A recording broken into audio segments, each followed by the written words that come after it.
তাদের মূল্যবান সময় আমাদেরকে এখানে অতিবাহিত করছেন, তাদের কাছে কৃতজ্ঞতা প্রকাশ করছি। সিলেট দি চেম্বার অফ কমার্সের নেতৃবৃন্দ এখানে এসেছিলেন, ভারপ্রাপ্ত সভাপতি সহসভাপতি ছিলেন, তাদের কাছে কৃতজ্ঞতা প্রকাশ করছি। বাংলাদেশ জুয়েলার্স অ্যাসোসিয়েশনের অন্তর্গত সিলেট শহরের যতগুলো মার্কেট আছে, শিল্প কারখানা আছে, সব কিন্তু এখন বন্ধ। সবকিছু বন্ধ করে আজকে আমরা এই মানববন্ধন এসেছি। হয়তোবা আমরা বৃহৎ যখন কর্মসূচি হবে তখন আমরা কি করতে পারি আপনারা নিজেরা একটা আন্দাজ করতে পারছেন। আজকের এই সমাগমে আমরা ভবিষ্যতে যে কোনো আন্দোলন সংগ্রামে সবাই যেন সম্পৃক্ত থাকি, এক থাকি এবং এইভাবেই যেন আমাদের বন্ধনটা ঘটে সেটার ব্যাপারে থাকবো। আজকের এই মানববন্ধন অনুষ্ঠানে অনেক ভুল ত্রুটি হয়েছে, অনেক ভুল ত্রুটি হওয়াটাই খুব স্বাভাবিক, সেজন্য আমাকে ক্ষমা সুন্দর দৃষ্টিতে দেখবেন।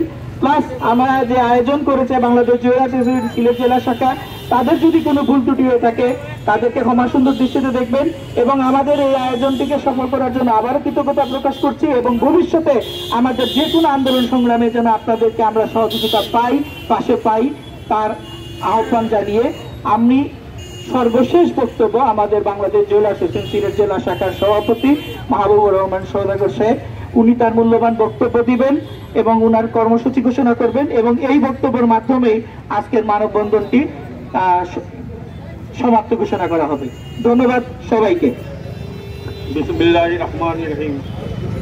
আজকে বাংলাদেশ জুয়েলার্স অ্যাসোসিয়েশন কর্তৃক আয়োজিত মানববন্ধন কর্মসূচিতে বিভিন্ন ব্যবসায়িক সংগঠন, দোকান মালিক সমিতি, ব্যবসায়ী কল্যাণ পরিষদ এবং জাতীয়বাদী ব্যবসায়ী ফোরামের নেতৃবৃন্দ এবং বিএনপি সিলেট জেলা শাখার সভাপতি, সাধারণ সম্পাদক সহ বিভিন্ন নেতৃবৃন্দ যারা আমাদের সাথে একতা ঘোষণা করছেন এবং সবাইকে ধন্যবাদ জানাচ্ছি। আমাদের প্রিন্ট মিডিয়া সব যেটা আমাদের সবার করতেছেন আমাদের মানববন্ধন, সবাইকে তাদের সবাইকে ধন্যবাদ জানাচ্ছি এবং আমার বক্তব্য সংক্ষিপ্ত হবে, কারণ সবাই বক্তব্য দিয়েছিলাম যে রাস্তাঘাট বন্ধ হয়ে গেছে। আমাদের দাবি একটাই, আমাদের স্বর্ণ উদ্ধার চাই, চুর ধরা চাই। কবে চুর ধরা হবে, স্বর্ণ উদ্ধার, এটা আমরা কোনো চাই বলি না। আমাদেরকে 21 দিন পার হয়ে গেছে, বহু সময় নিতেন ওনারা, যে বলতেছেন একদিন বলতেছেন।